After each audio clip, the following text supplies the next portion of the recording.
मैं एक लोकल बंदा हूँ यहाँ का, और तकरीबन हर तालीमी निज़ाम और तालीमगाह का मैं हिस्सा रहा हूँ एक तरह से। वहाँ से सफ़र शुरू हुआ एक मेहनत का, 18-18 घंटे का काम, और वो सोते ही नहीं थे वो भी, और मतलब छुट्टी भी नहीं करते थे, तो कई महीने छुट्टी नहीं की कोई।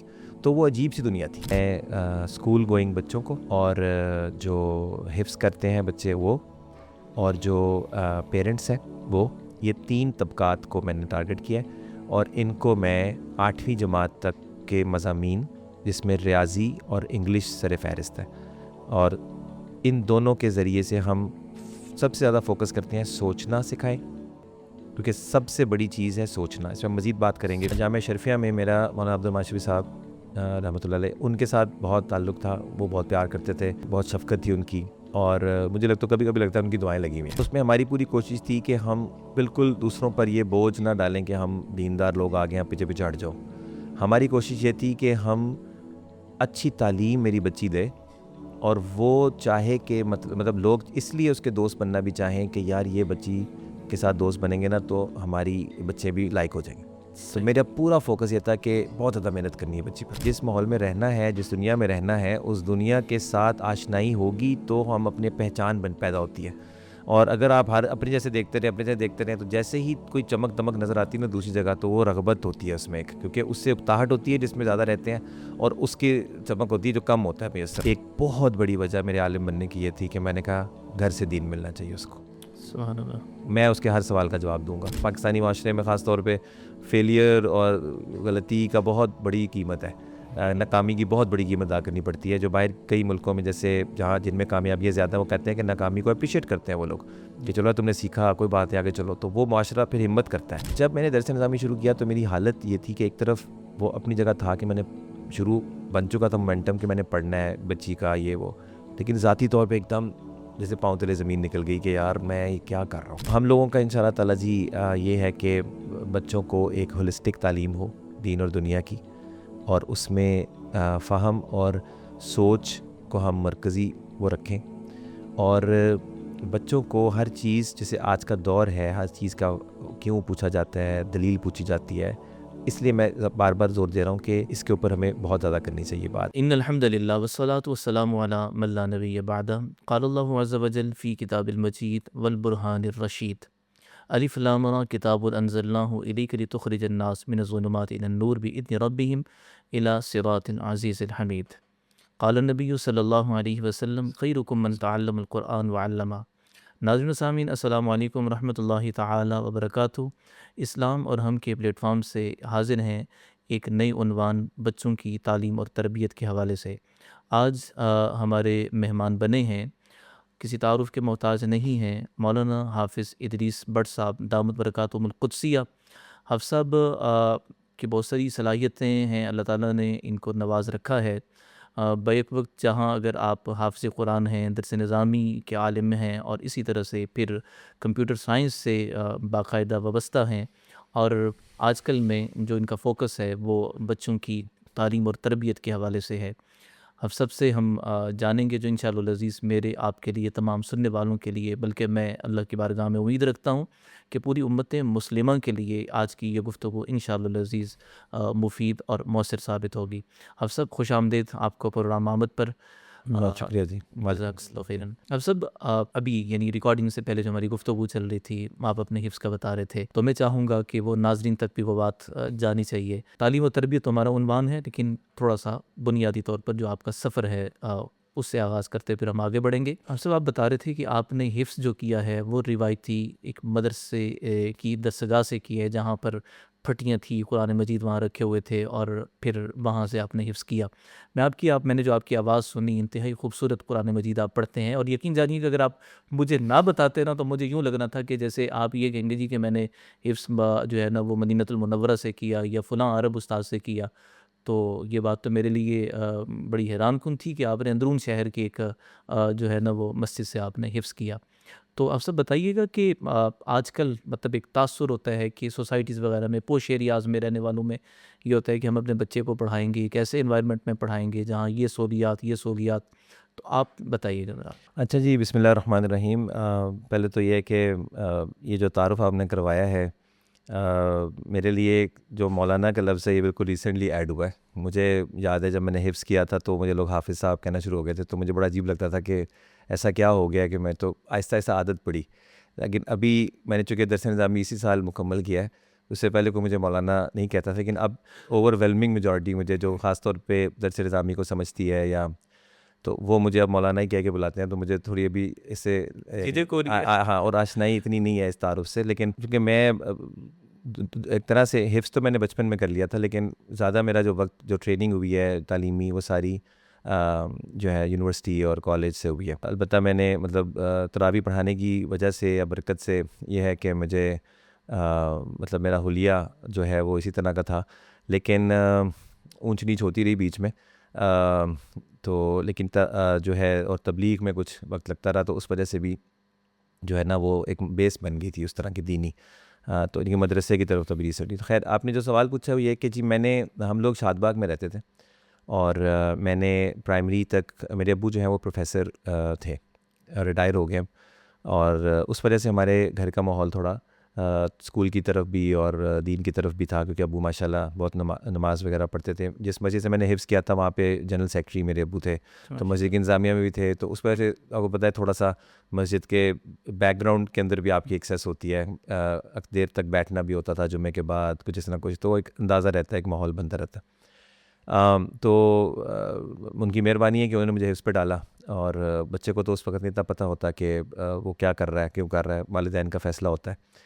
तो मुझे प्राइमरी के बाद जो है हिफ्ज़ पे डाला गया, और मैंने तकरीबन 24 महीने में हिफ्ज़ किया था माशाल्लाह। उसी मस्जिद में। और आपने बात की, वो उस वक़्त बहुत रिवाज था, शायद और ऑप्शंस थी भी नहीं इतनी, और उस इलाके में तो बिल्कुल नहीं थी, तो फटी पे बैठ के ही करना पड़ता था। बल्कि मुझे आपको बताऊं कि जब हम शादबाग छोड़ गए थे तो फिर हम ऐसे लगता है जैसे हम किसी दूसरी दुनिया के वासी बन गए। तो कभी जब शादबाग जाते थे तो मुझे अच्छी तरह याद है, मैं छोटा ही था उस वक्त, अभी यानी 17-18 साल की उम्र होगी, तो मैं अक्सर शाम की क्लास जब होती थी ना, तो मैं बाहर से खड़ा होके वो जगह देखा करता था जहाँ मैं बैठ कर हिफ्ज़ किया करता था, और कुछ बच्चे बैठे होते थे वहाँ। तो मुझे वो बड़ी याद लगती थी कि यहाँ मैंने हिफ्ज़ किया हुआ है। नहीं, अच्छी यादें या पॉजिटिव पॉजिटिव बहुत पॉजिटिव? पॉजिटिव जी, अल्हम्दुलिल्लाह। मुझे एक बहुत ज़्यादा एक अच्छी चीज़ मेरे लिए रही कि मेरे अल्लाह ने मुझे असातिज़ा बहुत अच्छे दिए। तो अभी आप जो बात कर रहे थे, तो सारा क्रेडिट मेरे कारी साहब को जाता है, उनकी मेहनत है, तलफ़्फ़ुज़ पे और इन चीज़ों पे उन्होंने बहुत मेहनत की। और सबसे बढ़कर मैं आपको मज़े की बात बताऊँ कि जब मैं हिफ्ज़ कर लिया मैंने मुकम्मल, तो फिर तरावी पढ़ाता रहा। अल्लाह ने मुझे मसाजिद भी बड़ी बड़ी, बस पता नहीं कैसे, मुझे नहीं पता उसकी वजह। बाबुल मुस्तजाब है कलमा चौक में, बड़ी मस्जिद है। जामिया शरीफिया में मैंने 2005 बड़े में, एजाज़ की बात हाँ, है। और उस ज़माने में अकाबिर काफ़ी बड़े ज़िंदा भी थे। और तो मैंने जो सुना था कि पहली दफ़ा ऐसा हुआ था कि किसी बाहर के बंदे ने आके मसल्ला सुनाया जामिया में, मेन मस्जिद में, वरना वो घर के जैसे होते हैं लोग बिल्कुल, क्या बिल्कुल। होता है। बाद में काफ़ी अच्छे लोग भी वहाँ आए। तो उसमें ये था कि मैंने जब देखा कि वक्त के साथ मैं मसरूफ़ हो गया था बाकी चीज़ों में, तो फिर एक टाइम के बाद अराउंड 2017-18 में ना मुझे खालिद मस्जिद में मैंने तरावी पढ़ाई। तो मुझे एक एहसास हुआ कि यार ये मैं जो इतना बड़ा मेरे साथ एक तारुफ लगा हुआ है और लोग मुझे तारीफ़ें करते हैं और ऐसे करते हैं, लेकिन क्या मैं उतनी मेहनत करता हूँ अपने पढ़ने पर, या मैं तो ऐसे ही जो पढ़ा हुआ है वैसे ही पढ़ रहा हूँ। तो मेरे कारी साहब मुझे हमेशा जो है ना वो इस्लाह के लिए मुझे वो हमेशा कोई ना कोई तनकीद उनसे मुझे मिलती रहती थी कि तुम ये कर रहे हो, ऐसे सही नहीं पढ़ रहे, ऐसे करो। तो वो मुझे बड़ा होता था। तो उनसे मैंने फिर एक बार रिक्वेस्ट की, कारी साहब मैंने कोई नहीं आना, आपके पास टाइम नहीं होता, आपकी मेहरबानी आप अगर तशरीफ़ ले आए। तो 2018 से अल्हम्दुलिल्लाह अब ये है कि कारी साहब, अभी भी मैं कारी साहब को सुनाता हूँ नहीं, जिनसे हिफ्ज़ जिसने किया हिफ्ज़ किया था। अच्छा, माशाल्लाह। वो अल्हम्दुलिल्लाह वो उनकी मेहरबानी, वो अभी भी मेरे घर आते हैं, यानी कि वो रोज़ाना हफ्ते में 4 दिन आते हैं। तो हाँ, तो उनकी मेहरबानी है, वो वक्त निकालते हैं। तो उनको मतलब वो जैसे गाड़ी पे आ जाते हैं, उनको सारा वो किया हुआ इंतज़ाम। तो उसमें ये है कि हम बैठते हैं, गप भी लगाते हैं, सपारा भी सुनाता हूँ और चलता रहता है। तो उसमें मैं समझता हूँ पिछले कुछ सालों में और बेहतरी आई है उनके होने की वजह से, और मुझे भी एहसास बढ़ गया है, पहले से ज़्यादा हो गया कि यार ये बड़ी ज़रूरी चीज़ है। सो खैर हिफ्ज़ किया वहाँ से, और 1995 मैंने हिफ्ज़ किया। फिर मेरे अब्बू ने मुझे गवर्नमेंट स्कूल में दाखिल कराया। मेरा जो ख़ानदान था, मेरी जो वालिदा की साइड थी ना, वो सारे बीकन हाउस और उस तरह के स्कूलों में थे, तो एचएसओनियन थे।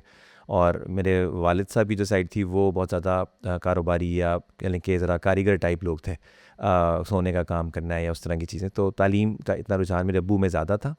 लेकिन मेरे अब्बू ने मुझे जब दाखिल कराया तो मेरे लिए बड़ा शौक था, मतलब मुझे लगता था कि मुझे भी एजुकेशन में दाखिल कराया जाएगा। मेरे कुछ ऐसे लगता था, उम्मीदें थी कि हिफ्स के बाद मैं ऐसे, मैं सोचता बड़ा ही था, तो उन्होंने मुझे एक गवर्नमेंट स्कूल में दाखिल करा दिया। तो वो मेरे लिए ज़रा झटका था कि मैं इधर पढ़ूंगा।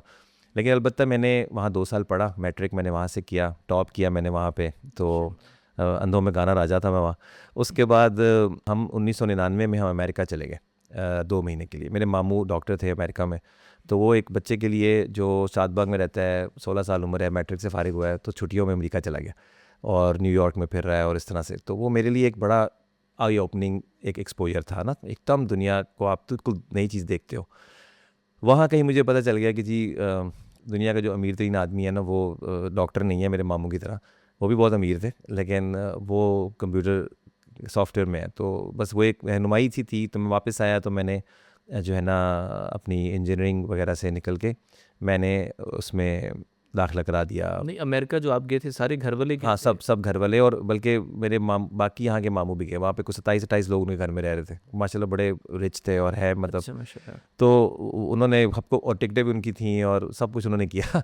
तो लॉटरी थी वो, मतलब एक मुफ्त की ट्रिप था। तो ऐसा होता नहीं है, ये एक अलग, वो एक अलग एक कहानी। तो उसके बाद मैं वापस आया तो मैंने ICS ज्वाइन कर लिया 2001 में, और मैं 1999। तो मैं सोचता हूँ पीछे मुड़ के, तो वो कितना बड़ा फ़ैसला था और कितना बड़ी वो, यानी एक डिसीजन छोटा सा था इस बुनियाद पे कि मैंने ये नहीं पढ़ना, ये पढ़ना है। और मेरे अब्बा जी ने मुझे गवर्नमेंट स्कूल में दाखिल कराने के बाद फिर कभी नहीं चढ़ा, आज तक उन्होंने कभी नहीं चढ़ा किसी भी फ़ैसले में, उन्होंने मुझे हमेशा फ़ैसले करने दिए। तो वो मैंने ICS किया, फिर मेरा वहाँ से फ़ास्ट में दाखिला हो गया। अब फ़ास्ट उस ज़माने की, मैं लोगों से पूछता था कि पाकिस्तान की सबसे अच्छी यूनिवर्सिटी कंप्यूटर पढ़ने के लिए कौन सी है, तो बिला मतलब जैसे कहते हैं ना, क्या कहना चाहिए, बिल इजमा, वो फ़ास्ट यूनिवर्सिटी लाहौर की जो ख़ास तौर पे कही जाती थी। तो उसमें 6,500 लोगों ने एंट्री टेस्ट दिया उस साल, क्योंकि वो ट्रेंड बढ़ रहा था उसका, कंप्यूटर का भी, और लोग आ रहे थे इस तरफ। तो 6,500 में से 200 लोग सेलेक्ट हुए, और वो 6,500 में ये था कि जिनके मैट्रिक में भी और FSC में 60% कम से कम मार्क्स हो, वो इम्तिहान दे सकते हैं, और मैथ में अलग से 60% हो तो वो दे सकते हैं। तो उनमें से 200 लोग सेलेक्ट हुए, तो अल्हम्दुलिल्लाह मेरी भी सिलेक्शन हो गई। फिर 4 साल मैंने BCS किया, और बहुत उन्होंने सिखाया, ज़बरदस्त यूनिवर्सिटी, ज़बरदस्त काम हुआ, बड़े ज़बरदस्त लोग थे वहाँ पे। आज सारी तकरीबन अच्छी जगहों पे पहुँचे हुए हैं, मेरे दोस्त थे 200 में से। तो उसके बाद फिर मैंने इंडस्ट्री में अपनी सॉफ्टवेयर की जॉब की 1.5 साल। उसके बाद फिर मैंने 1.5 साल के बाद जो मेरा आप समझते हैं कि मतलब मुझे एक प्रोजेक्ट मिल गया बहुत अच्छा, और वो प्रोजेक्ट ने मुझे फ़ोर्स किया कि मैं जॉब छोड़ दूँ। वो अमेरिका का एक क्लाइंट था, उसने हमें बड़ा काम था, मुझे मिल गया, तो मैं उसके लिए काम करने लग गया। तो कुछ पैसे भी अच्छे हो गए, पूरे जर्नी चेंज होनी शुरू हो गई। फिर उसके बाद मैंने MBA किया साथ साथ पंजाब यूनिवर्सिटी से, एग्जीक्यूटिव MBA, और वो 2 साल का होता है। तो अल्हम्दुलिल्लाह उसका ये फ़ायदा था कि कुछ कारोबार कर रहा था कुछ ना कुछ, तो उसके साथ मुझे थोड़ी समझ भी ज़्यादा आ रही थी चीज़ों की, क्योंकि मैं प्रैक्टिकली काम कर रहा था। और फिर मैंने एक कंपनी शुरू की, वो प्रोजेक्ट मेरा चलता रहा 10 साल, क्योंकि कुछ अर्से के बाद वो एक जैसे रूटीन में आ गया, तो वो चलता रहा। कुछ लोग रखे हुए थे, वो काम करते थे, मैं मैनेज करता था, और फिर आहिस्ता आहिस्ता मैनेज भी लोग करते थे। फिर एक्टिव काम करने के लिए मैंने एक कंपनी बनाई, SMS हॉल के नाम से थी। वो एक लम्स के हमारे प्रोफेसर थे, डॉक्टर उमर सैफ, उनके वो IT के मिनिस्टर भी रहे हैं फेडरल पिछली गवर्नमेंट में, और लम्स के वो प्रोफेसर थे। उन्होंने बहुत मेहनत से ये बात चलानी शुरू की थी कि पाकिस्तान में एंटरप्रेन्योरशिप और बच्चे अपना कारोबार करें, और वो उस वक्त नया नया ये आवाज़ लगाई थी उन्होंने। तो हमारे कुछ दोस्त उनके साथ काम कर रहे थे, तो मुझे लगा कि मुझे भी उनके साथ कुछ करना चाहिए। तो 1 साल तो मैं उनके साथ लगा रहा कि कुछ मुझे भी मौका दें कुछ मिल के, क्योंकि थोड़े से लोगों के साथ ही वो कर सकते थे। आखिरकार वो उनके साथ एक सफ़र शुरू हुआ, बहुत कुछ सीखा उसमें मैंने। वो मेरी, मैं समझता हूँ कि पूरी ट्रेनिंग में, जैसे मैंने उस्ताद की बात की शुरू में, तो ये दूसरे मरहले के ऐसे उस्ताद थे जिनके साथ, जिन्होंने ख़ुद ज़िंदगी में बहुत कामयाबी थी, अमेरिका में रहे और यूनिवर्सिटियों को समझे। वहाँ से आप समझे कि पहला बीच मुझे तालीम का ये पड़ा कि मुझे समझ में लगी कि ये गेम होती क्या है तालीम की, सही। ये करना क्या होता है इसमें। जो ये आपके नॉर्मल दुनिया के भी लोग, मतलब जो HSN में पढ़ते हैं, इस तरह के काम करते हैं। बाय द वे ये इस्तिलाह मैं क्लियर कर दूं कि दुनिया के लोग से मुराद ये है कि जो भी दूसरी तालीम है, मुझे दिक्कत हो रही है उसकी बयान में, मैं कोई दुनिया दीन का लफ्ज़ नहीं बोलना चाहता। मैं सिर्फ ये कहना चाह रहा हूँ कि जो के कायल तो जी तो नॉर्मल जर्नी के जो पाथ है स्कूलिंग का, जो उधर से पढ़ते हैं, वो क्या करना चाहते हैं, यानी आखिर उनका भी तो कोई हदफ होता है ना। तो वो हदफ मैंने समझा कि वो हदफ तो होता क्या है, और मुझे ये महसूस होता रहा कि मैं अगरचे फास्ट से पढ़ा हुआ था, अगरचे बहुत सी चीज़ें मैंने की हुई थी, लेकिन मुझे वहाँ से ना जैसे एक पछतावे का, एक जैसे गिल्ट कहते हैं, रिग्रेट मुझे शुरू होना शुरू हो गया कि यार और बहुत कुछ था जो मैं कर सकता था। वो किस हवाले से है? यानी पछतावा इसे होता है कि मतलब जैसे दुनिया की सबसे बड़ी यूनिवर्सिटी में क्यों नहीं गया, मैं फास्ट में क्यों चला गया, वो तो पाकिस्तान की थी, मैं अमेरिका की किसी यूनिवर्सिटी में क्यों नहीं पढ़ गया, यानी इस तरह की चीज़ें। फास्ट का तो नाम बहुत नाम था, लेकिन पाकिस्तान की ये सबसे अच्छी थी ना, लेकिन दुनिया तो बहुत बड़ा, पाकिस्तान दुनिया तो बहुत बड़ी है पाकिस्तान से। तो पाकिस्तान की कई यूनिवर्सिटीज़ कई साल तक अभी भी शायद 100 में भी, 200 500 भी नहीं होती थी, 1000 में भी नहीं एक ज़माने में होती थी। जी बिल्कुल। तो जो नंबर 1 यूनिवर्सिटी दुनिया की, मैंने उसको क्यों नहीं टारगेट किया पढ़ना। तो इस तरह की चीज़ें, क्योंकि वो वहाँ गए हुए थे तो उनके साथ बातें होती थी, घंटों हम सफ़र करते थे, जब इस्लामाबाद जाते थे तो पता नहीं कहाँ कहाँ की बातें हम करते थे। वहाँ से सफ़र शुरू हुआ एक मेहनत का, 18-18 घंटे का काम, और वो सोते ही नहीं थे वो भी, और मतलब छुट्टी भी नहीं करते थे, मतलब कई कई महीने छुट्टी नहीं की कोई। तो वो अजीब सी दुनिया थी, ठीक है ना, और कि काम कैसे होता है, तो उनका एक अंदाज़ था, तो वो बड़े करीब से वो हुआ, उसमें बहुत कुछ सीखा, कामयाबियाँ भी मिली, बहुत कुछ हुआ, उसकी एक अलग तफसील है। फिर उसके बाद हम चले गए, फिर मैंने उस कंपनी में, चूँकि एसएमएस के ऊपर ग्रुप मैसेजिंग थी, तो एसएमएस दुनिया में ज़रा नीचे जा रहा था, व्हाट्सएप आ गई, ये आ गया, तो वो एक हमें कुछ डिसएडवांटेजेस थे जिसकी वजह से हम बहुत आगे नहीं जा सके। बहुत कामयाबी, 12-13 मिलियन का हमारा नेटवर्क बन गया था। जियो के साथ, जंग ग्रुप के साथ हमारी पार्टनरशिप थी, हम मतलब इवन पॉलिटिकल पार्टीज़ की मेंबरशिप कैंपेन हमारे प्लेटफॉर्म पे हुई, और बहुत से काम, बोर्ड के रिजल्ट्स हमारे उस पे आते थे, बहुत कुछ हमने फैल चुके थे। लेकिन जो बड़ी चीज़ हम चाहते थे, पता नहीं $100 मिलियन की कंपनी बनानी है, उस अज़म के हम काम कर रहे थे, तो उस तरह की चीज़ नहीं बनी। तो फिर हमने वहाँ से फिर अलग हुए, मतलब वो भी बिज़ी थे। फिर मैंने एक और कंपनी बनाई RLT स्क्वायर के नाम से। वो सॉफ्टवेयर कंपनी थी सर्विसेज की बेसिस पे। प्रोडक्ट, आमतौर पे सॉफ्टवेयर कंपनीज दो तरह की समझी जाती हैं, एक वो जो दूसरों से पैसे लेकर उनका काम करती हैं, वो सर्विसेज कंपनी होती हैं, और प्रोडक्ट कंपनी होती है जो आप खुद से कुछ चीज़ बनाते हैं जिसको आप फिर हर एक को बेचते हैं। पैसे तो नहीं से लेते हैं, लेकिन काम आपका होता है, उनको ज़रूरत होती है। तो पहली भी जो कंपनी थी वो प्रोडक्ट थी, क्योंकि उसमें हमने कोई चीज़ बनाई हुई थी, हम लोगों से कहते थे इसको इस्तेमाल करो और पैसे दो। बाद में जो है ना वो सर्विस में चले गया। उसमें फिर मैंने काम किया, ई कॉमर्स डोमेन में मैंने काम किया। ई कॉमर्स जो ऑनलाइन तिजारत होती है, उस पर मैंने 10 साल का एक प्लेटफॉर्म था, उसमें हमने बहुत अल्हम्दुलिल्लाह नाम भी कमाया। पाकिस्तान की कंपनीज़ बहुत बड़ी बड़ी भी होती थी, लेकिन जो हमारी टेक्नोलॉजी में थी हमारा काफ़ी नाम था, और मैंने सफ़र भी बहुत किए, कोई मतलब 20-30 मुल्कों का मेरा सफ़र है, और उसके अंदर उन इवेंट्स पे जाना, उनमें लोगों से मिलना, बातचीत करना, वो सारी एक सफ़र चलता रहा। 2016 में मैंने दर्स निज़ामी शुरू कर दिया। उसकी बहुत बड़ी वजह ये थी कि मैं शुरू में भी आलिम बनना चाहता था, यानी कि बचपन से। उसकी वजह ये थी कि मैं तिलावत, तो उस ज़माने में जैसे आपने शुरू से रग़बत थी, तो शुरैम और सुदेस उस ज़माने में मशहूर थे, और हमें कैसेट्स मिल गई, तो उनको सुनता था, तो मुझे लगता था कि उन जैसा मैं बनना चाहता था। और वो रोते थे कुरान पढ़ते हुए, तो मुझे लगता था कि इनको क्यों रोते हैं, हम क्यों नहीं रोते, तो हमें समझ नहीं आता। तो मुझे उस वक्त यही था कि समझ के पढ़ना, मैंने समझना है, और ऐसे पढ़ना है, अच्छा पढ़ना भी और समझ के पढ़ना है। सही। तो वो एक मेरे ज़हन में चलता रहा। बीच में फ़ास्ट के दौरान मुझे एक दफ़ा बहुत जोश आया आलिम बनने का, तो मेरे अब्बा जी ने मुझे कहा कि बेटा डिग्री पूरी कर लो, बीच में ना छोड़ो। तो वो बहुत अच्छा किया, मैंने पूरी बात सुन ली उनकी।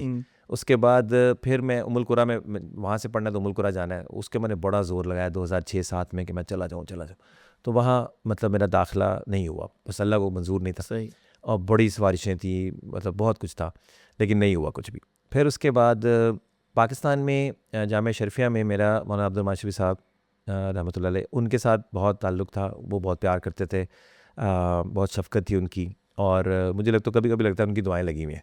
वो इतना ज़्यादा करते थे कि मैं आपको बयान नहीं कर सकता। जो लोग जानते हैं, उस वक्त वो घर में ले जाते थे, बहुत कुछ कर, मतलब उनके साथ मेरी बहुत लैक्स थी। उन्होंने एक 2006 में, जब मैंने तरावी 2005 में पढ़ाई थी, तो 6 में उन्होंने मुफ्ती शाहिद साहब हैं, उनको कहा कि एक दफ़ा, वो मुफ्ती शाहिद साहब कई दफ़ा ये वाक़या सुनाते हैं बड़े शौक़ से, कि मैं एक दफ़ा क्रिकेट खेल रहा था रमज़ान में, तो मुझे पैगाम आया कि मौलाना अब्दुल माजिद साहब ने बुलाया। तो वो मैं जो है ना, क्या हुआ, तो उन्होंने कहा जी इदरीस को पढ़ाना है, इसको जो है ना सर्फ नाव पढ़ाओ। अच्छा। पता नहीं वो क्या, तो वो मैंने उनसे 1-2 महीने सर्फ नाव उस वक्त दफ्तर के साथ पढ़ी, उस ज़माने में शायद जी। तो वो बड़ा अच्छा वो, लेकिन फिर कट गया सिलसिला। फिर थोड़ा फिर मुताला, कुछ तफसीर, कुछ ना कुछ, आखिरकार वो फौत हो गए 2011 में। और उसके बाद मेरी शादी भी हो गई थी, और मैं ये SMS हॉल अपनी कंपनी में बहुत मसरूफ़ भी चल रहा था। बहरहाल, तो वो मेरा एक आलिम का एक था, लेकिन फिर समझ नहीं आई कब शुरू करूँ, एक इतनी फैल गई ज़िंदगी के वो कब होगा कैसे होगा। फिर अल्लाह की तरफ से कुछ हुआ और हालात बने ऐसे कि मुझे जो है ना एक मदरसे का पता चला जामिया शरीफिया में। मैं अच्छा 2016 में फिर जामिया शरीफिया गया, जब मैंने पढ़ना था मुफ्ती शाहिद साहब के पास ही गया सही। कि जी मैंने आप पढ़ना है तो क्या करूँ। उन्होंने मुझे मॉडल टाउन में उस मदरसे में भेज दिया महादुल बुखारी में कि यहाँ चले जाएँ। वहाँ मैं गया, वहाँ भी मुझे मैंने उस्ताद आपको कहा इसातिज़ा मुझे, तो मुझे ना उस दौरान जब मैं आलिम बनने का सोच रहा था तो मुझे पता चला कि जैसे फ़ास्ट का मैंने एक ज़माने में पता किया था, तो दारुल उलूम कराची सब जगहों से आवाज़ आ रही थी कि भाई यहाँ से पढ़ लो। सही। तो अब मुझे दारुल उलूम कराची तो नहीं मैं जा सकता था, लेकिन मैं दारुल उलूम कराची की मोहब्बत बहुत बैठ गई थी कि यार इधर कोई लाइक लोग होते हैं। तो मैं जब गया महादुल बुखारी में तो पहले दिन जो मुफ्ती साहब से मुलाकात हुई, मुफ्ती आसिफ साहब, उनसे मैंने पूछा आप कौन से मदरसे के पढ़े हुए? तो उन्होंने कहा दारुल उलूम कराची। मैंने कहा कितने साल? कहते हैं 8 साल पूरे।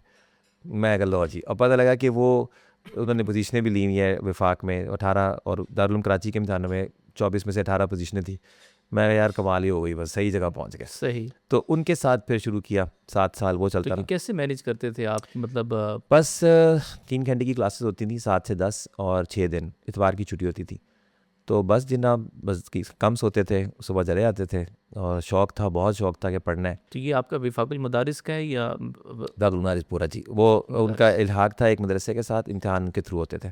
सही। मॉडल टाउन में मदरसा उसके थ्रू होते थे, तब्दीलुल कुरान। मतलब आपने विफाकुल मदारिस के सारे जी इम्तिहानात दिए? अल्हम्दुलिल्लाह जी, बिल्कुल। माशाअल्लाह। और एक दो हम मुमताज़ आए तो बाकी जो है नहीं, तो फिर जय जिद्दन ठीक है। जैसे जितना देखिए मकबूल होता है ना, जी जी मकबूल। जी उसके मकबूल हो गया। ऊपर जय जिद्दन तक भी है और एक दो मुमताज़ आए। मेरे ख्याल से मुमताज़ जय जिदन से ज़्यादा मकबूलियत की बात है। ठीक है, तो अल्हम्दुलिल्लाह तो वो हमने किया। और उसके बाद एक छोटी सी बात मैं अर्ज़ करता चाहूँ, मेरे ख़्याल से बड़े सफ़र में बड़ी बड़ी पिक्चर में वो बात भी बड़ी अहम है कि मुझे 2015 में जो मुझे एक जिस चीज़ ने पुश दिया, मैंने कहा ना कुछ हालात बने, तो उसको मैं थोड़ी वजाहत करना चाहता हूँ कि वो ये थी कि एक तो मेरी बच्ची जो है वो एक पैदा, मेरी 2 बेटियाँ थीं लेकिन बड़ी बेटी स्कूल की उम्र की थी। तो मुझे ये हुआ कि अब जब वो हाल बना सामने कि भाई ये अब इसकी तालीम का क्या करना है, तो मैं उस वक़्त जो कि वो मेरा मैंने बताया ना कि वो एक सफ़र में वो मुझे MIT और अमेरिका की यूनिवर्सिटियाँ, हार्वर्ड, और वो मेरे ऊपर तारी था बहुत ज़्यादा। तो मैंने कहा जी सबसे अच्छे स्कूल कौन सा है उस तरह का जो उधर तक लेके जाए, तो बेटी को वहाँ दाखिल कराना है। तो मैंने एक बड़ा महंगा और मॉडर्न स्कूल सेलेक्ट किया अपनी बच्ची के लिए। तो मुझे जो है वो बहुत से लोगों ने कहा कि ये इस्लामिक माहौल नहीं है, लेकिन मैंने कहा तबलीग की वजह से मेरे ज़हन में था कि यार हम दावत की नीयत से चले जाते हैं, कोई हम कहीं भी चले जाते हैं, कोई बात नहीं। तो हम वहाँ अगर नहीं जाएंगे तो यानी उनको कौन बात करेगा। देखते हैं क्या करते हैं जादू। मैं देख रहा हूँ कि एकदम तो ओवरनाइट तो कुछ नहीं होता, एक एक दिन करके होता है। बल्कि एक टाइम ऐसा आया बीच में कि वहाँ का प्रिंसिपल जो था ना वो गोरा था, यानी शायद मुसलमान भी नहीं था। तो मैं उसी से मशवरा करता था कि यार मेरी बच्ची ख़राब ना हो, मैं क्या करूँ यहाँ पे। तो वो बड़ा मज़े की कॉन्वर्सेशन होती थी, ठीक है कि तुम माहिर तालीम हो और तुम ये चलाते हो, बस मैं समझता हूँ कि मुझे ये चीज़ें नहीं होनी चाहिए। तो उसने मुझे एक बड़ा अच्छा एक मशवरा दिया कि 1 साल एक वक्त में देखो, और जिस साल तुम्हें लगे ना कि ये बच्ची अब थोड़ा सा, तो उस साल उठा लो स्कूल से, ठीक है। मैंने कहा चलो। ये वो उधर का वहाँ प्रिंसिपल ये वहाँ प्रिंसिपल ने मुझे कहा, अब लोग तो उससे बात नहीं करेंगे, मैं तो उससे पूछ रहा था, मैं कहा इसको पता होगा क्या करना है। सही। तो उस माहौल के लोग हैं ना। फिर वहाँ की एक खातून थी, वो मतलब मैंने उनसे पूछा, मैं कहा जी आप तो दोस्त देखती हैं, ज़रा बताइएगा क्या करें। तो उन्होंने कहा जी अपने बच्ची के दोस्त देखो कौन बन रहे हैं, तो उनके साथ ना। तो और मज़े की बात है कि हम दाई टोपी साथ जाते थे, तो वहाँ के कई पेरेंट्स ने हमसे रब्ता किया कि हम चाहते हैं आपकी बच्ची हमारी बच्ची की दोस्त हो।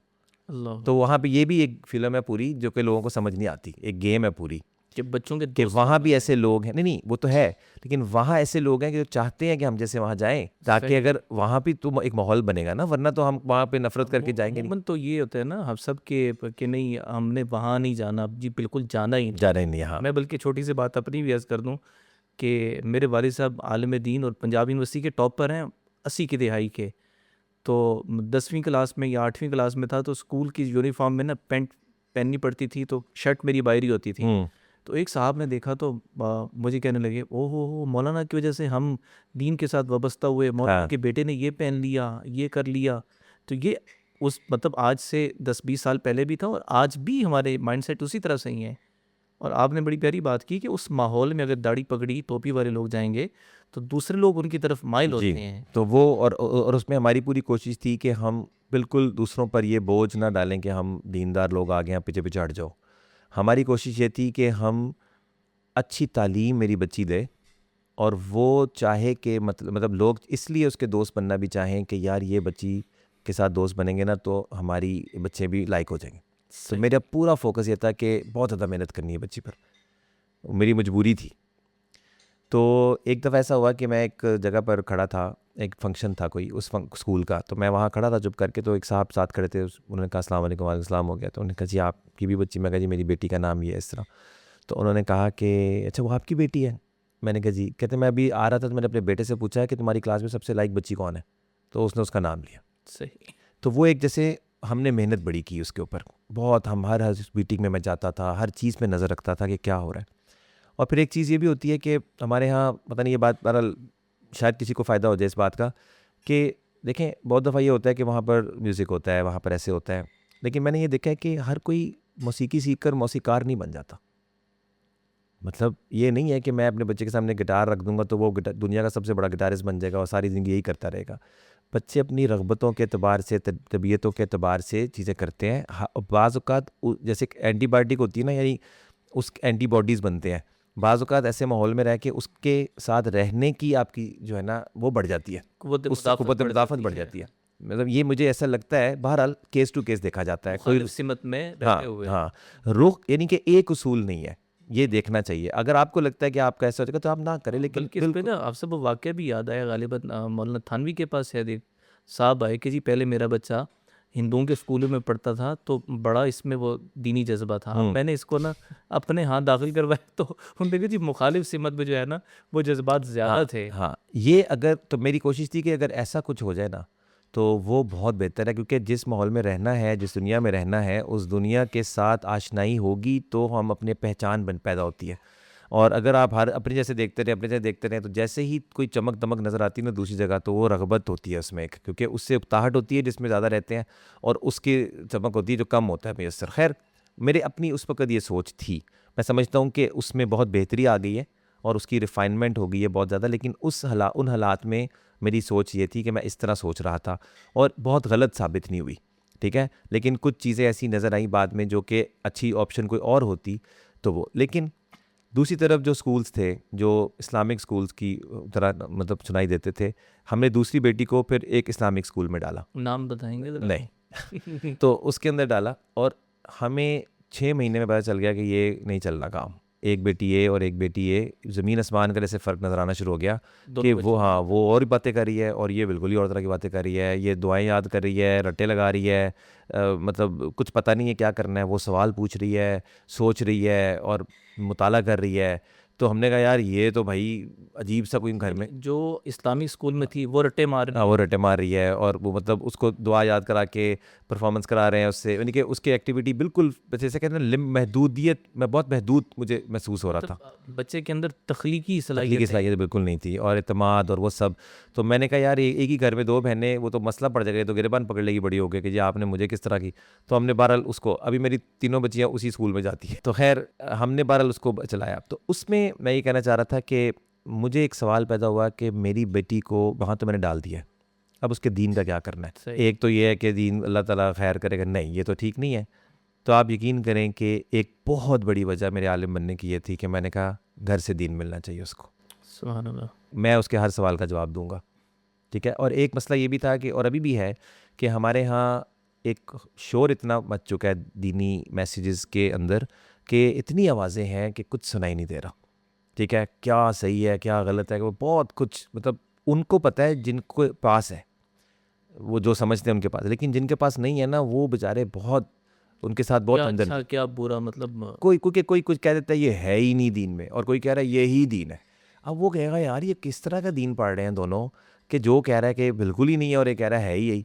तो जिसको जो उधर का है वो तो चलो इत्तेमाद से बैठा हुआ है, लेकिन जो दूर का जो आम पब्लिक है ना वो बहुत परेशान हो जाती है। तो मैंने कहा यार जो है ना वो परेशान हुए हैं किस तरफ जाएं। बिल्कुल, तो मैंने कहा मैं अपनी बच्ची को ये इस स्ट्रगल में नहीं डालना चाहूँगा कि वो लोगों से पूछती फिरे कि सही कौन है गलत कौन है। यार घर में एतबार होता है कि अब्बा जान ठीक ही होंगे, तो यार खुद सारी मेहनत करते हैं, सारे सवालों के जवाब सोचते हैं। मैंने फिर बड़ा सोच के पढ़ा है सारा तो पीछे वजह वो थी, लेकिन आगे चलकर फिर और जहतें खुल गई।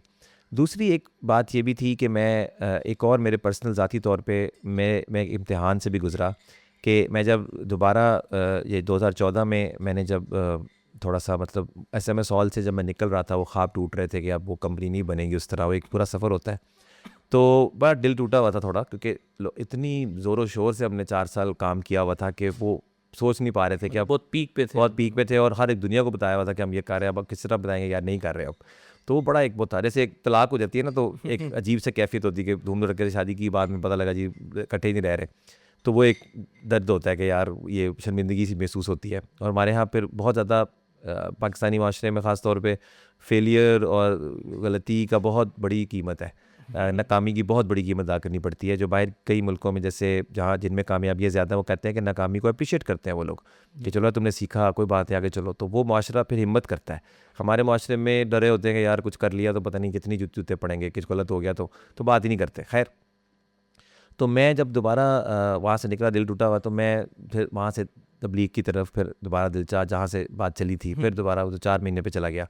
तो वो जो है ना, वहाँ से मैं निकला तो मैं अपने अंदर बहुत इत्मीनान फ़ील कर रहा था कि मैं बहुत मुसलमान हूँ और बहुत, तो सफ़र मेरे होते थे, बाहर भी जाते थे अमेरिका, बहुत इधर उधर। तो मैं एक दफ़ा ना, मुझे बस कहीं आ गया फेसबुक वगैरह पे कहीं, तो वो दहरियत की एक जैसे कुछ वीडियोस देखी, तो मुझे था कि ऐसी की तैसी इनकी मुझे बहुत समझ है, मैं मतलब इनको एथियस्ट हाँ वाला एथियस्ट वाला, तो लेकिन उससे मेरे अंदर ना एक एक कुछ आ गए सवाल। तो अब वो जवाब, आपको पता है सवाल आ जाए तो जवाब नहीं मिलता उसका कहीं से, किसी के पास जाए तो वो कुछ कहेगा यार इनको तो सवाल ही समझ नहीं आ रहा, तो बड़ी मुश्किल होनी शुरू हो गई। तो जब मैंने दरस निज़ामी शुरू किया तो मेरी हालत ये थी कि एक तरफ वो अपनी जगह था कि मैंने शुरू बन चुका था मोमेंटम कि मैंने पढ़ना है बच्ची का ये वो, लेकिन ज़ाती तौर पे एकदम जैसे पाँव तले ज़मीन निकल गई कि यार मैं ये क्या कर रहा हूँ, और मुझे मतलब पहले तो ये मुझे जवाब कहाँ से मिलेंगे, पहले जवाब ले लो, करना भी है कि नहीं, उस तरह की एक कैफियत थी। तो खैर उधर से भी फिर वो भी एक कुछ अरसा बड़ा इंटरेस्टिंग है, जब फिर कभी उस पर बात करेंगे, लेकिन उसके अंदर मुझे लगा कि मुझे एक तरबियत अल्लाह की तरफ से ये हुई कि मुझे बहुत सी चीज़ें जो मैं ख़ुद से गुजरा ना उसमें से, तो वो आज का तो जो जदीद तबके का जो मसले मसाइल होते हैं, तो मुझे वो समझ अल्हम्दुलिल्लाह बहुत अच्छी, मतलब उसकी क़ुव्वत मुदाफ़त पैदा हुई उसमें से भी। फिर वहाँ से जो है ना कंपनी चलती रही, दरस निज़ामी चलता रहा, और 2024 में अल्हम्दुलिल्लाह मैंने फिर अपना मुकम्मल कर लिया। अब इस सब के बाद था कि अब आगे क्या करना है, क्योंकि इसको मैं एक माइलस्टोन, जब 8 साल पहले एक काम शुरू किया हो, दिन रात कुर्बान हुए, बस कितनी जाते जागी, कितने दिन जागे, इम्तिहान दिए, पता नहीं क्या क्या हुआ, तो फिर बंदा सोचता है कि अब ये एक मरहला आ रहा है ज़िंदगी का, अब इससे आगे तुमने क्या करना है। यानी तुम एक कंपनी चला रहे हो, तुम चला सकते हो, लेकिन क्या तुमने यही करना है या तुमने कुछ और करना है। और फिर मैंने बीच में एक बात रह गई कि मैंने अपनी बच्ची को, उस बच्ची को फिर वो जो मैंने कहा था हर साल देखो, तो वो 4th ग्रेड के बाद उठा लिया स्कूल से, तो 2 साल उसको मैंने घर में होम स्कूलिंग कराई बड़ी बेटी को। तो उस दौरान फिर मैंने मेहनत ज़्यादा की तालीम पर, क्योंकि उसको पढ़ाना था सब कुछ। तो उस दौरान बड़ी मुझे इंकिशाफ़ात हुए कि कितने मसले हैं तालीम में और कैसे पढ़ाना चाहिए और क्या। तो एक बहुत मज़बूत राय के साथ मुझे लगा कि ये ऐसे होना चाहिए। लेकिन और मैंने अपनी बच्ची को तो कराया काफ़ी कुछ, और अल्हम्दुलिल्लाह वो बहुत अच्छी गई, वापस स्कूल में दाखिल कराया उसको 2 साल के बाद, तो उसी स्कूल में भेजा, और उन्होंने फ़ौरन लिया उसको। हालांकि आमतौर पे वो होता है कि पता नहीं कहाँ से ले आया कैसे छोड़ कर, लेकिन उसका इम्तिहान हुआ, उन्होंने फ़ौरन लिया उसको, और अब अल्हम्दुलिल्लाह वो बहुत अच्छा जा रही है, क्लास के अच्छे स्टूडेंट्स में होता है उसका शुमार, स्कार्फ भी लेती है, और उसको मतलब जैसे वहाँ पे वो मशहूर है हिजाबी, ठीक है ना, तो मतलब थोड़े लोग वहाँ पे ऐसे करते हैं, तो वो पहचान एक बन गई अल्हम्दुलिल्लाह। अब ज़िंदगी सीख रही है वो साथ साथ, तो हम भी कोशिश कर रहे हैं, दुआ भी करते हैं। 14 साल की, तो हम दुआ भी करते हैं अल्लाह से कि अल्लाह उसको हिफाजत रखे, और उसको जो मैं चाहता हूँ, जैसे मैंने सोचा वह अल्लाह करे वैसे ही वो। तो उसके अंदर जो है वो ये था कि वो होम स्कूलिंग का एक मेरा हुआ था। अब मुझे था कि यार मुझे ये काम मज़ा भी आता है, मेरे पास काफ़ी उलूम और काफ़ी चीज़ें भी ऐसी हैं, तजर्बात हैं जो बच्चों की बहुत ज़रूरत पूरी कर सकते हैं। का प्रैक्टिकल कारोबार किया, जैसे आप शुरू में बात की हमने कि शादबाग से पढ़ा हुआ हूँ, मैं एक लोकल बंदा हूँ यहाँ का, तो मुझे और तकरीबन हर तालीमी निज़ाम और तालीमगाह का मैं हिस्सा रहा हूँ एक तरह से, चाहे वो प्राइवेट हो, चाहे पब्लिक हो, चाहे वो दीनी हो, दुनियावी हो।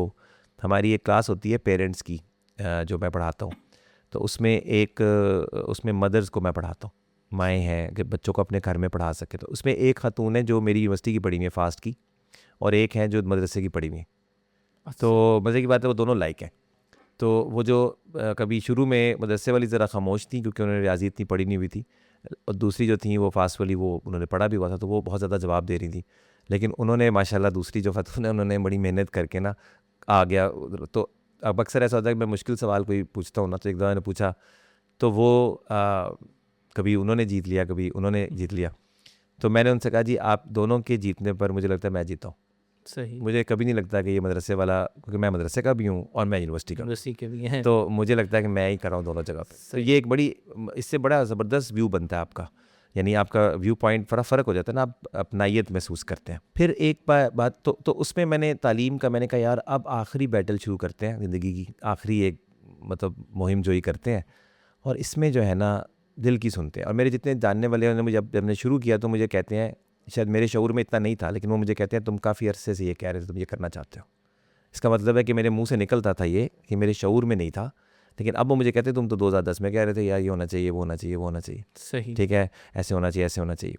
तो अब अल्हम्दुलिल्लाह ये है कि रमज़ान के बाद मैंने जामिया शरीफिया में पहले 1 महीना, जो वहाँ पे 1 साल का प्रोग्राम है, पहले वहाँ 1 महीना पढ़ाया।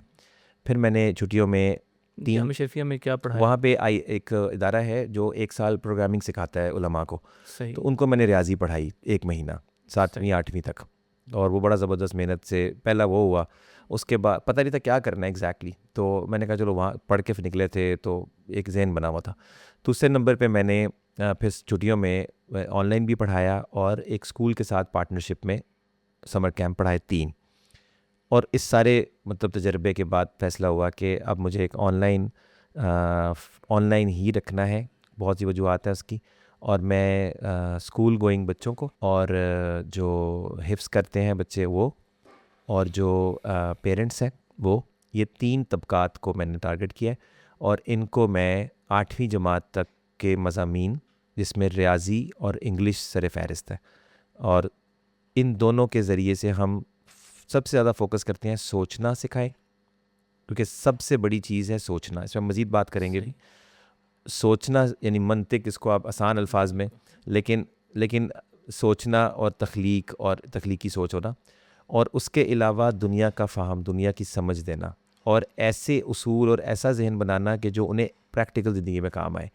रियाजी भी सीखें, इंग्लिश भी सीखें, लेकिन उसके ऊपर ये चीज़ बहुत ज़रूरी है। तो कम अज़ कम दर्जे की ये काविश है।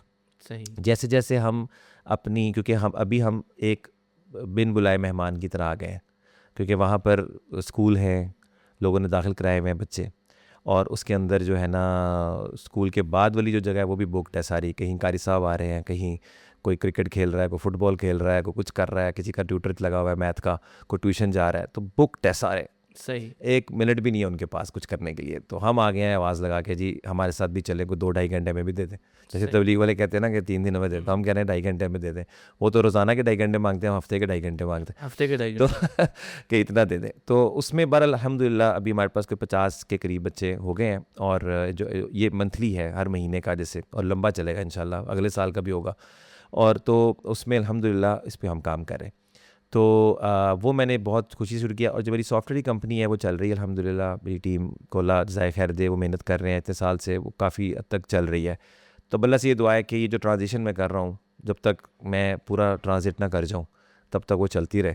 और जो क्योंकि लाइफस्टाइल जो हमने बना लिया है, डिफेंस में रहना, खर्चे, स्कूल महंगे, सब कुछ, उसके अंदर में बहुत पैसे चाहिए महीने के गुजारा करने के लिए। तो एक बस अल्लाह की तरफ से है कि कुछ सेविंग्स हैं, कुछ चीज़ें हैं, तो मैं चाहता हूँ कि ये मैं काम कर लूँ, तो कूद पड़े उसके अंदर। तो ये एक मुख्तसर 36 मिनट का तारुफ है, सफ़र है, सफ़रनामा।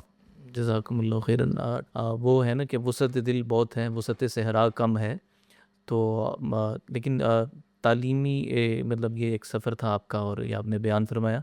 तो तरबियत के हवाले से कि बच्चों की तरबियत के जो आजकल के जो मामलात हैं, और माँ बाप मुझ समेत परेशान नज़र आते हैं कि मतलब 5 साल का बच्चा, 4 साल की बच्ची, वो उनके ज़हनों में ऐसी चीज़ें डाल दी गई हैं कि वो ऐसे सवालात करते हैं, या क्या कुछ सोच रहे हैं कि आजकल के माँ बाप परेशान हो रहे हैं।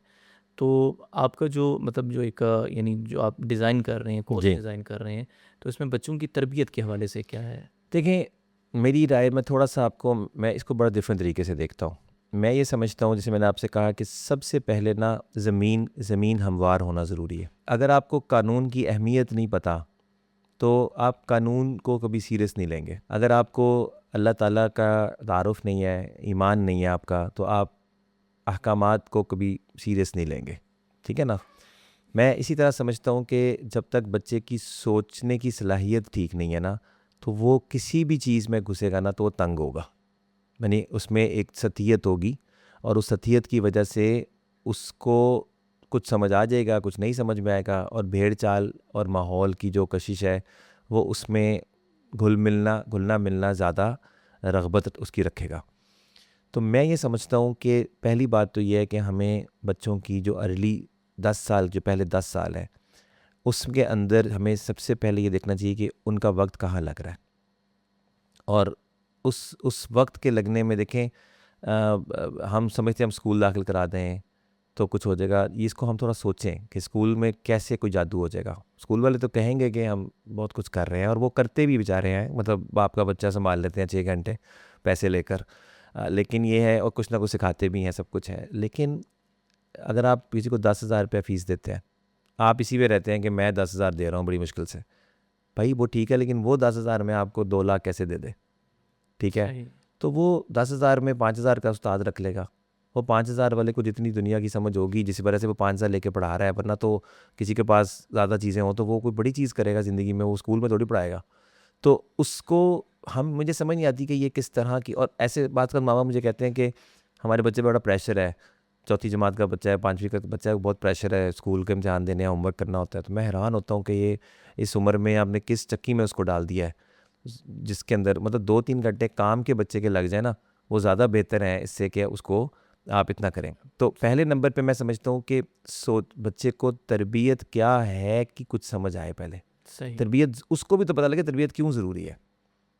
मेरे एक क्लास में उन्होंने कहा कि बच्चे जो है ना वो मतलब उनको कैसे समझाएं, यही बात, कोई बात समझ नहीं आती, कोई मैं पेरेंट्स की क्लास है, तो मैंने उनसे कहा कि मसलन हमने बच्चों को ये सिखाना है कि गंद ना डालो। तो मैंने कहा कि आप उसको पता क्या करते हैं, जब वो एक टिश्यू पेपर फेंकता है ना, तो आप उसको फ़ौरन कहते हैं, ओए क्या कर रहे हो, गंद बचा रहे हो। अब सच्ची सच्ची बताएं, एक टिश्यू के गिरने से कितना को गंद बचा? सही बात है ना, कोई ख़ास गंद नहीं। वो नहीं। बिल्कुल, बच्चे बड़े तेज़ होते हैं, वो कहते हैं यार गंद तो बचा कोई नहीं, सही। ये क्या कह रहा है मुझे बंदा, गंद ना डालो, और थप्पड़ भी मार दिया, तरबियत हो गई। लेकिन वो उसकी तरबियत आपने ये किया कि मैं बहुत खड़ूस हूँ और मैं तुम्हारे ख़िलाफ़ हूँ, बिल्कुल। तुम कोई काम करो तो मुझे गुस्सा चढ़ता है। ठीक है, बदले में आप ये करें कि एक दिन टिश्यू पेपर गिराना शुरू करें पूरे कमरे में, इतने गिरा दें कि मतलब मैं कहता हूँ 2-4 डब्बे ज़ाया कर दें।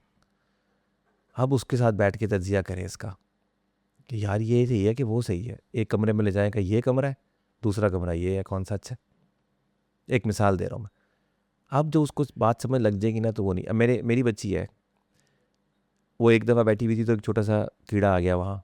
मैंने कहा कहती ये कीड़ा आ गया, मैंने जानबूझ के कहा कि ओ ये तो पता नहीं क्या हो जाएगा, डर गया, भाग गया, इधर हो गया, इधर हो गया। उसको लगा कि, उसने कहा क्यों आया ये? मैंने कहा आप वहाँ खाना खाती हो ना, इसलिए कीड़ा खाने आया खाना। तो उसको थोड़ा समझ आया कि यार ये तो काम ख़राब है। दीवानों पे वो लिखती थी, तो हमने कहा यार घर ख़राब करी हो, तो पूरे घर में पेंट कराया। अब वो देख रही है सारे लोग कौन है, वो कहती है ये क्यों आया? मैं कहा हमारा घर साफ़ करने है बेटा, आपने लाइन नहीं लगाई थी। तो अब सारा घर वो साफ़ कर रहे हैं। अब फिर लगाओगी, फिर बुलाऊंगा, फिर लगाओगी, फिर बुलाऊंगा। तो उसने दीवार पे लिखना बंद कर दिया, वो सोफ़े पे लिखना शुरू हो गई। ठीक है, और सोफ़े पे एक दफ़ा लिख रही थी तो मेरी वाइफ ने कहा ये क्या कर रही हो? तो उसने कहा मैं चादर पे लिख रही हूँ, इसको धो सकते हैं। ठीक है ना, सोफ़े पे नहीं लिख रही, सही। चादर आप बदलने क्या है। तो 5-5.5 साल की बच्ची। तो अब सच्ची बताएं कि चादर धो सकते हैं, हम लाजवाब, हम कहा हाँ बेटा धो तो सकते हैं, लिख लो। ठीक है ना। तो बच्चे को सोचना सिखाना। अब इस पे दूसरी बात आ गई। दूसरी बात ये है कि असल में माँ बाप कुछ नहीं करते। आप मुझे बताएं, आप इतने बड़े माशाल्लाह वालिद साहब के बेटे हैं, आपकी वालिद साहब की सिर्फ जो अपनी ज़िंदगी की जो कामयाबी थी, उसका कितना फ़ायदा आपको हुआ होगा? जब वालिद और वालिदा कुछ नहीं करते और बस वालिदैन बन जाते हैं और ढूंढ रहे हैं कि हम कुछ कर लें अपने बच्चे का, आप कैसे, आप एक, यानी आप ये भी नहीं जान सकते उस जगह, उस फैसले की गलती से आप नावाकिफ़ हैं जो आप कर रहे हैं, तो कैसे आप अपने बच्चे की तरबियत कर सकते हैं? और माँ बाप तैयार नहीं है, तंग पड़े हुए हैं, अक्के हुए हैं, जिसे कहते हैं कि वालिद भी तंग है। अब उस ये चक्कर है पूरा, वो फंस गया ज़िंदगी के चक्कर में। अब उसका भी कसूर नहीं हो गया, मेरे वालिदैन ने मुझे।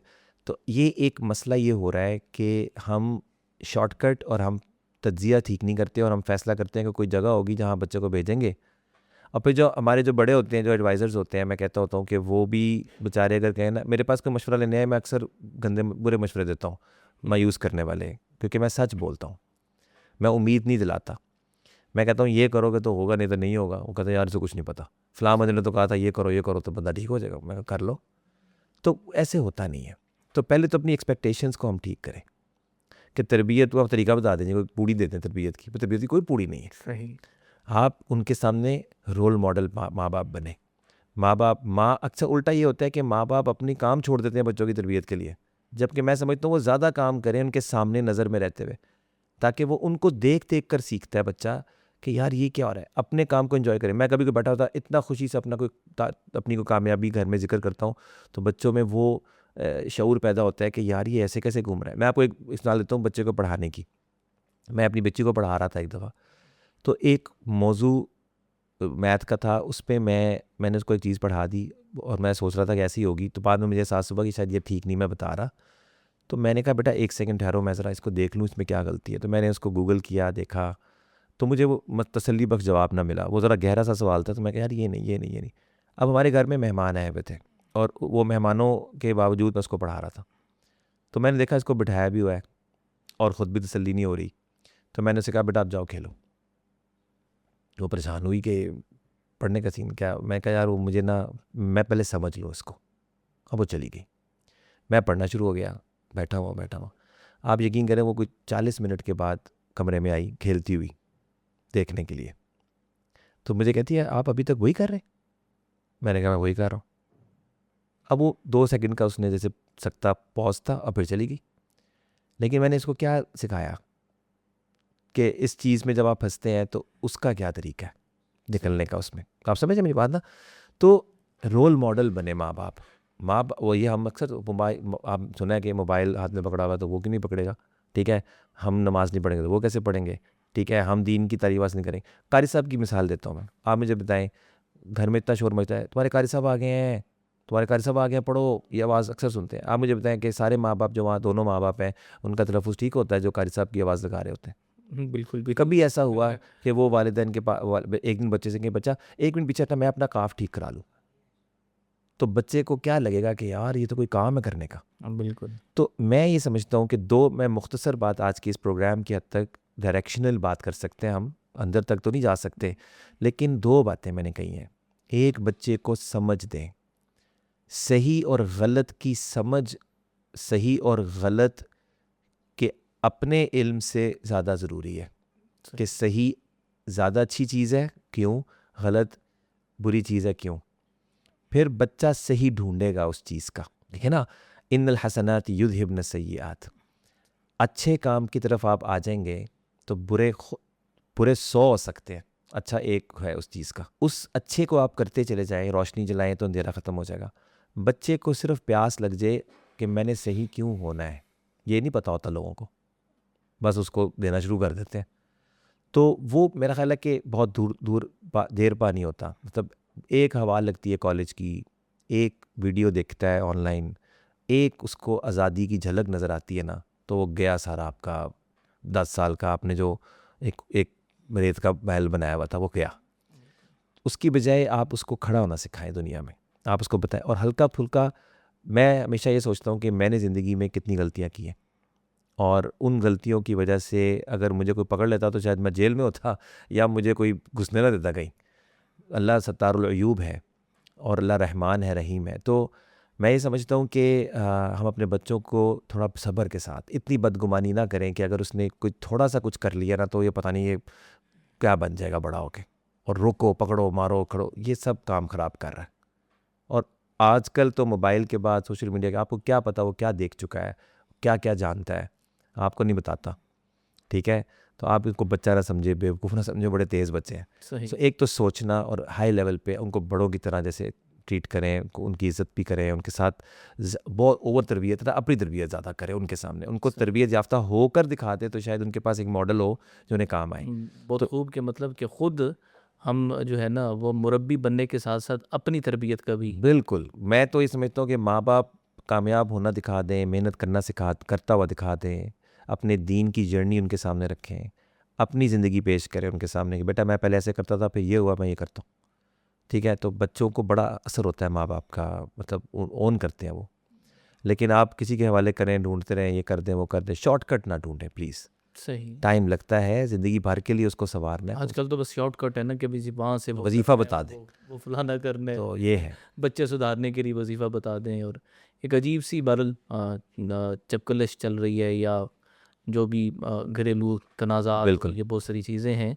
अब सब खूबसूरत गुफ्तगू का तसलसल दिल तो नहीं चाह रहा कि ये ख़त्म हो। तालीम के हवाले से चूँकि मदरसा, यूनिवर्सिटी, कॉलेज, स्कूल सारी चीज़ें, तो दरस निज़ामी के हवाले से थोड़ा सा बताइएगा कि आपने दरस निज़ामी का जो ये सिलेबस है इसको कैसा पाया, और इस हवाले से चूँकि आप कह रहे हैं कि मेरा फ़ोकस अभी एक तालीमी निज़ाम की तरफ है, तो इस हवाले से क्या कहना दरस निज़ामी में मुझे 2-3 चीज़ें जो मैं अक्सर ज़िक्र करता हूँ कि एक तो मैंने जो बड़ी उम्र में पढ़ा है ना, उसका मुझे बहुत फ़ायदा हुआ। सही। क्योंकि हमारे असातिज़ा भी हमें कहते थे, मैं सवाल बहुत पूछता था, बहुत सोचता था, बहुत अप्लाई करता था हर चीज़। तो वो हमारे एक उस्ताद हमारे थे कि जब उन्होंने पढ़ा था तो उन्हें मबी पता नहीं चलता था ये क्या होता क्या है। ठीक है, जब फ़िक़्ह पढ़े थे तो याद तो कर लिया, लेकिन ये सही, मतलब सही। ये होता मतलब क्योंकि देखा कम नहीं। उम्र थे। हाँ, कम उम्र थे, तो हम तो बहुत सवाल करते थे बहुत ज़्यादा, ये क्या है, वो क्या है, क्योंकि मैं तो अक्सर जब इजारा पढ़ा था तो मैं तो तिजारत कर ही वही रहा था, तो मेरे तो बहुत ज़्यादा इंटरेस्ट था उसमें। और फ़िक़्ह के अलावा भी मतलब जनरल मैंने जो सबसे ज़्यादा एंजॉय किया है, मेरे जो फेवरेट सब्जेक्ट्स हैं वो मतलब नहव और उसूल फ़िक़्ह, ये दो मेरी बहुत ज़्यादा, और अल्लामा तफ्ताज़ानी मेरे फेवरेट उनमें से हैं। मुश्किल किताबें मुझे अच्छी लगती थी, मैं उनको पढ़ता भी था, सोचता भी था, और सही है, सवाल। जैसे मतलब एक होता है टिपिकल जो दरस निज़ामी का तर्ज होता है, उसी तर्ज पे आपने माशाल्लाह हाँ, पढ़ा है। तो उसूल फ़िक़्ह में तौहीद तलबी मुझे बहुत पसंद है। ठीक है, अच्छा, अब उसमें ये बात थी कि जो मेरा सबसे बड़ा फ़ायदा मुझे जो हुआ है ना दरस निज़ामी का, इल्मी तौर पे या फ़नी तौर पे जो भी कहें, मेरी ज़ुबान फ़हमी बहुत बेहतर हुई। फ़हम मतलब हाँ, आपका जो बढ़ ज़ुबान, गया है। क्योंकि ज़ुबान जो है ना जितनी हमें यहाँ सिखाई जाती है इतनी शायद वहाँ शायद नहीं। वहाँ शायद अदीब लोग जो है, जो अदब पढ़ते हैं ख़ास, उनके साथ होता होगा, लेकिन जो आम जनरल तालीम है उसकी अंदर इतनी गहराई से टेक्स्ट को समझना, क्योंकि हमारा तो काम ही है कि कुरान समझ आ जाए और हदीस समझ में आए, तो हम पता नहीं क्या क्या चले कहाँ चले जाते हैं, कैद एतराज़ी तो कैद इत्तफ़ाक़ी और ये दलालतुन नस और ये और वो, ये बड़ी ज़बरदस्त चीज़ें हैं। और मैं अक्सर ये बात भी कहता हूँ कि जो ये कहा जाता है आमतौर पे कि उलमा जो मदरसे के पढ़े होते हैं वो अक्सर ज़्यादा आगे देखे जाते हैं जब वो उनकी मतलब एक सोच में गहराई, तो मुझे तो वो बराह रास्त उसका असर यही है कि उन्होंने ज़ुबान बहुत ज़्यादा पढ़ी होती है, सही। और ज़ुबान फ़हमी की वजह से। और एक कमज़ोरी जो मैंने देखी वो ये कि रियाज़ी नहीं पढ़ी होती। रियाज़ी नहीं बढ़ी हाँ, तो होती। वो उनमें जो उनकी जो आउटपुट है वो रियाज़ी है, और सही। यहाँ की ज़ुबान दानी से जो निकलता है, तो ये दोनों हो तो सोचें क्या चीज़ वो बनेगी। तो ये दरस निज़ामी है। लेकिन मैं एक बात जो मैं करना चाहता हूँ ये है कि मेरा जो पूरा फोकस है ना वो ये है कि तालीम बच्चों की, ये जो स्कूलिंग के साल हैं 8वीं जमात तक और चौथी से लेकर 8वीं, ये 5 साल बनते हैं, मैं उसको टारगेट कर रहा हूँ। अगले मरहले में हम इसको शुरू से भी शुरू करेंगे, लेकिन जो निचले साल हैं उनके अंदर थोड़ा सा ये होता है कि इन पर्सन बहुत ज़्यादा टाइम चाहिए, क्योंकि उसमें ऑनलाइन नहीं पढ़ा सकते। लेकिन चौथी 5वीं से बच्चा इस काबिल हो जाता है कि वो बैठ के पढ़ सके। तो हम लोगों का इंशाअल्लाह ताला जी ये है कि बच्चों को एक होलिस्टिक तालीम हो दीन और दुनिया की, और उसमें फ़हम और सोच को हम मरकज़ी वो रखें, और बच्चों को हर चीज़, जैसे आज का दौर है, हर चीज़ का क्यों पूछा जाता है, दलील पूछी जाती है, इसलिए मैं बार बार ज़ोर दे रहा हूँ कि इसके ऊपर हमें बहुत ज़्यादा करनी चाहिए बात, और उनका एतमाद बढ़ेगा अगर उन्हें बात की कोई पीछे चीज़ पता हो कि ये कहाँ से आ रही है और हम क्यों कर रहे हैं। अलबत्ता मैं ये नहीं कहता कि लॉजिक जिस तरह की दुनिया में बोली जाती है बदतमीज़ियों वाली और उस तरह की, वो नहीं कह रहा। यानी हमारे ही जो बड़ों की जो सही, यानी कि जिन्होंने दुनिया के अंदर रहते हुए हमें बताया है और कि कैसे देखना है, हकीकत तक पहुँचे हैं मगरिब की, और उसकी मतलब उसका तज्ज़िया किया हुआ उन्होंने सही सही मानों में, और जो कि उससे इनकार नहीं किया जा सकता अगर आप उसकी हकीकत को पा लें।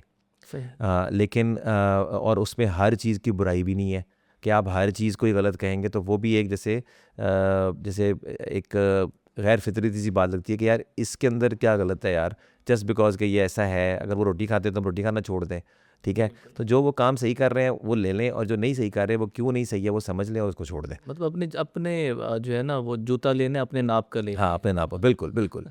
तो उसके अंदर हम मतलब कुछ काविश कर रहे हैं जी। और मैं समझता हूँ कि इसके अंदर बहुत ज़्यादा ज़रूरत है वक्त की, कि बच्चों की तालीम पर फोकस करें। मज़े की बात मैं आपको बताऊं कि जो स्कूल्स भी हैं ना, मैं उनके साथ भी ये शिकवा कर रहा हूँ, सिर्फ कोई दीनी उसके नहीं। मैं समझता हूँ कि इस वक्त जो चीज़ चल रही है वो बिल्कुल भी रेडी नहीं है, जो मुस्तकबिल जिस तरफ जा रहा है एआई के बाद, और वो सारा दुनिया में जिस तरह की ज़रूरत है 5 साल के बाद 6 साल के बाद किस तरह की नौकरियां होंगी, किस तरह के रोज़गार लोग करना चाहेंगे, इस पे मेरा नहीं ख्याल को तैयार कर रहा है। और जैसे सिर्फ मदरसे का मसला नहीं कि वो पढ़ के बच्चे, उनको नहीं पता क्या करना है। अब यूनिवर्सिटी के जो बच्चे पढ़ के निकल रहे हैं एआई के आने के बाद उनको भी नहीं पता कि क्या करना है, ठीक है। तो बड़ा मसला है। और ये तो कंप्यूटर साइंस की मैं बात कर रहा हूँ, जो इंजीनियर हैं, जो अकाउंट्स पढ़ रहे हैं, जो कुछ पढ़ रहे हैं, को पता नहीं क्या करना है किसी ने। तो हम अब हम मिल के ये मसला हल करें तो अच्छा है। मतलब किसी एक का मसला नहीं है अब ये कि मदरसे वाले का है उस। आप सब बहुत शुक्रिया, कीमती और मौसर गुफ्तगू सुनने को मिली, और यकीनन नाज़रीन आप भी मुस्तफ़ीद होंगे, ख़ुसूसन बच्चों की तालीम और तरबियत के लिहाज से। और मैंने आप सब की गुफ्तगू से बहुत सारे निकात अख़ज़ किए हैं। इंशाअल्लाह फिर किसी मजलिस में, और आप सब इंशाअल्लाह हमारे प्रोग्राम का बाकायदा हिस्सा रहेंगे, और आइंदा भी मुख्तलिफ़ मौज़ूआत पर आप सब से इंशाअल्लाह हम रहनुमाई लेते रहेंगे। और उमूमन ये होता है कि माएँ या वालिदैन सवाल करते हैं कि बच्चे को कहाँ हिफ्ज़ करवाएँ, और हम बच्चे को कैसे आगे वो करवाएँ कि वो आलिम भी रहे या मुफ़स्सिर भी बने।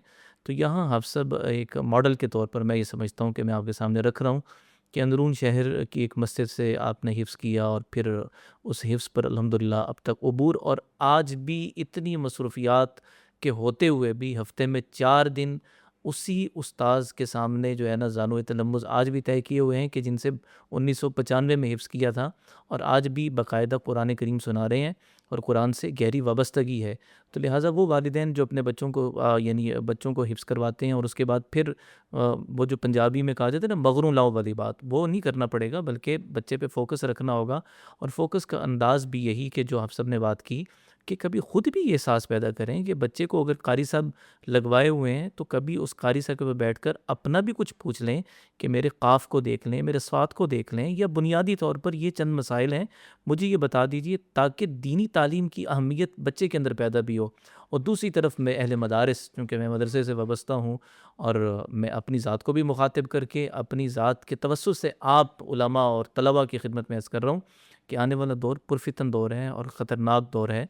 इस ख़तरनाक दौर के लिए मुझे आपको मिलकर तैयारी करना होगी, बल्कि अपने लिए नहीं, पूरी उम्मत का जो है ना वो ज़िम्मा मेरे और आपके सर पर है। हमने इस ज़िम्मेदारी को निभाने की भरपूर कोशिश करनी होगी।